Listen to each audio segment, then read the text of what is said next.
Pourquoi la dynastie des Tang nous fascine ? Dans cette série de podcasts, nous allons redécouvrir la dynastie des Tang et essayer de comprendre comment cet empire est devenu le plus prospère, international et innovateur pays du monde, en léguant à l'humanité le riche patrimoine qui nous est parvenu jusqu'à aujourd'hui.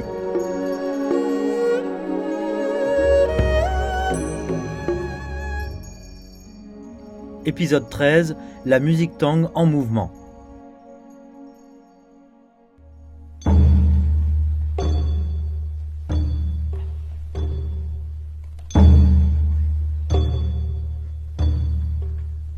Imaginez la scène. C'était en l'an 690 après Jésus-Christ. Un grand banquet fut organisé pour célébrer l'avènement de Wu Zetian, en tant que première et unique impératrice régnante de Chine. Ces jeunes petits-enfants montèrent sur scène à tour de rôle.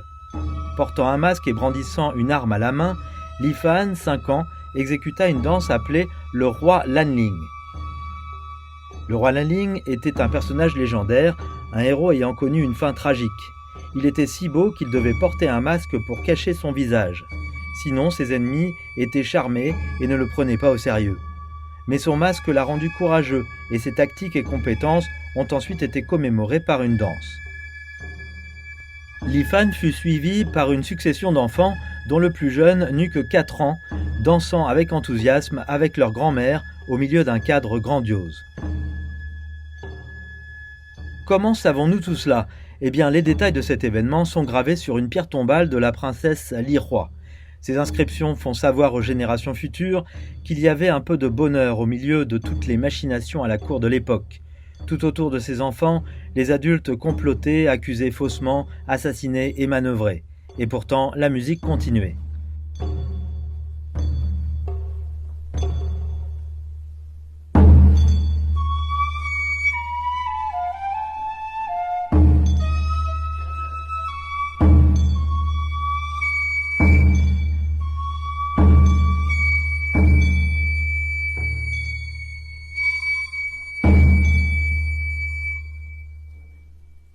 Peut-être que toute cette musique et cette créativité étaient une sorte de divertissement en dehors des événements négatifs.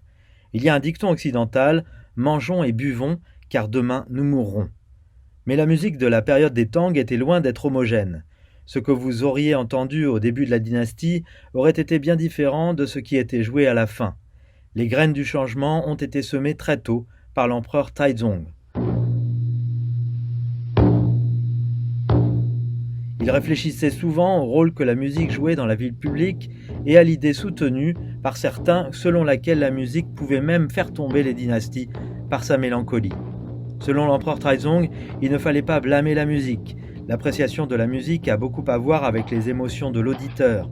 Une personne heureuse ressent de la joie en entendant de la musique, alors qu'une autre, au cœur lourd, devient triste. Mais la musique pouvait-elle détruire une dynastie ? Non. Pouvait-elle aider à en bâtir une ? Oui. Cela se pouvait et se devait.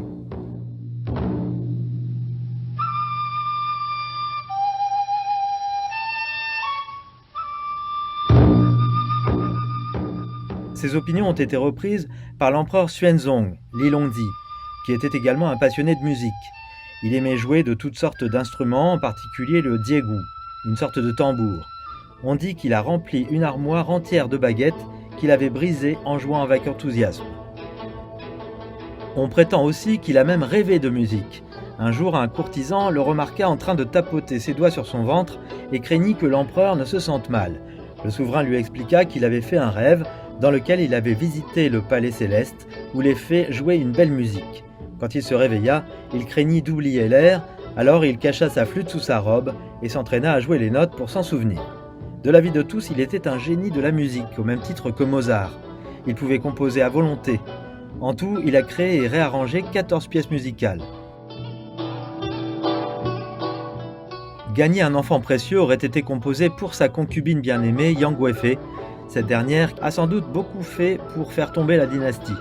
Et sonner les cloches sous la pluie a été composé pour exprimer son chagrin après la mort de celui-ci. Selon Xuanzong, la musique devait célébrer l'instant présent et toujours exprimer de nouvelles idées. Il prenait souvent en charge la formation des musiciens de l'Académie du Jardin des Poires qu'il avait créée.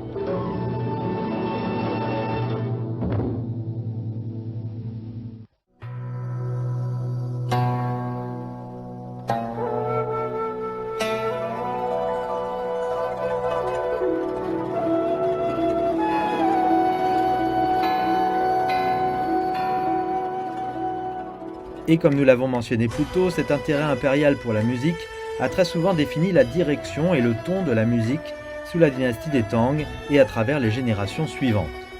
Même avant la dynastie des Tang, le champ musical en Chine était vaste et intéressant.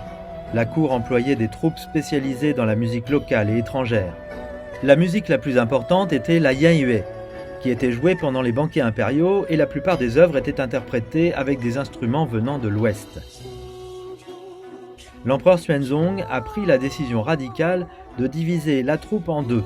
Il y avait l'orchestre debout et l'orchestre assis. L'orchestre assis s'installait sur une scène à l'intérieur. Il s'agissait principalement de chanteurs avec un petit nombre de danseurs, les instruments étant plus doux. L'orchestre debout utilisait des instruments plus sonores et jouait à l'extérieur. 3 institutions musicales ont été créées. Elles étaient sous le contrôle du Taichangsi, la plus haute administration musicale de l'époque. Le bureau Daiyue organisait la musique pour les cérémonies, y compris les banquets. Il était également chargé des examens des musiciens. Pour devenir musicien professionnel sous la dynastie des Tang, vous deviez étudier pendant peut-être 15 ans, puis passer des examens pour prouver vos capacités et obtenir un statut. Il fallait maîtriser 50 œuvres. L'obtention du diplôme était très difficile. Le bureau Guchui s'occupait des percussions et de la musique à vent pour les cortèges. Et enfin, le conservatoire de musique était responsable de l'éducation musicale et de la formation des danseurs et des musiciens. Les Tang, on le sait, aimaient l'organisation et l'administration. Cette restructuration peut sembler assez banale aujourd'hui, mais elle était révolutionnaire à l'époque. Certainement, cette révolution n'était pas quelque chose qu'un simple fonctionnaire ou musicien pourrait réaliser. De tels progrès nécessitaient le pouvoir impérial.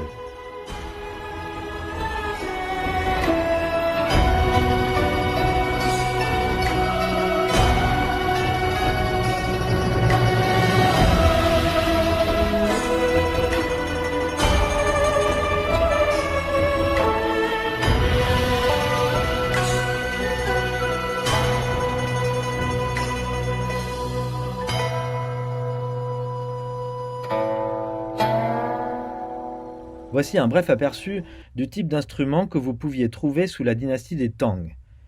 Une fois de plus, nous pouvons voir un changement sismique dans les goûts, en grande partie en raison des influences d'un empire toujours en expansion.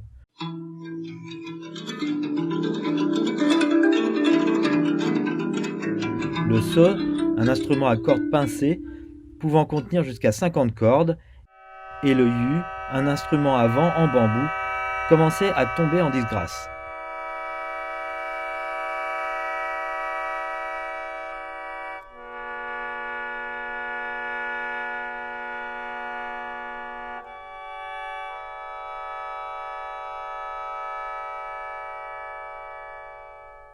Tandis que le pipa gagnait en popularité, cet instrument à cordes issu des régions de l'Ouest était joué aux côtés du sitsin et du rutsin, 2 principaux instruments à cordes.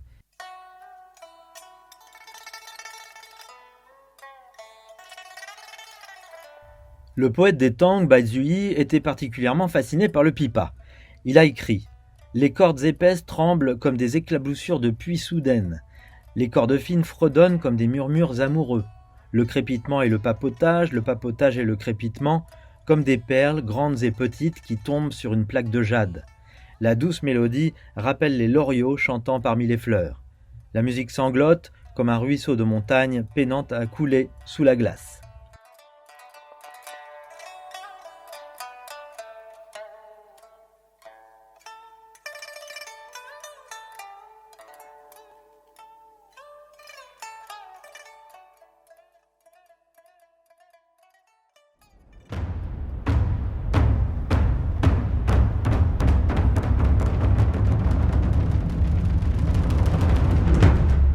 Les Tang aimaient leur musique grandiose.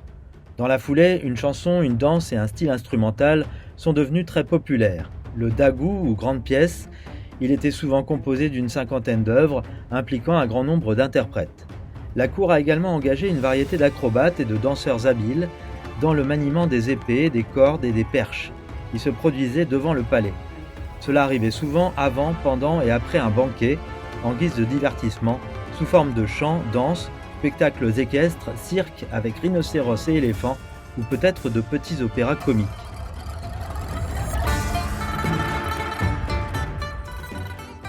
La musique de la dynastie des Tang ne reflète pas seulement la gloire de l'époque, avec de grosses productions et une grande mise en scène. Elle reflète également la façon de penser à l'époque, à savoir aimer l'ordre et la justice. La musique devait s'intégrer dans un système, même si celui-ci permettait une grande variété de styles et de techniques. La musique a été perfectionnée par de puissants empereurs musiciens, mais bien sûr tous les empereurs ne sont pas forts, et même les empereurs forts doivent mourir un jour. Alors que la dynastie des Tang commençait à faiblir, après la révolte d'An Lushan en particulier, d'autres changements se sont produits. La musique est devenue plus introvertie et en phase avec la nature. Nous en saurons plus dans notre prochain podcast.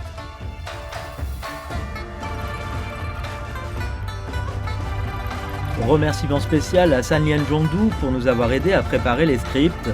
Rendez-vous au prochain épisode.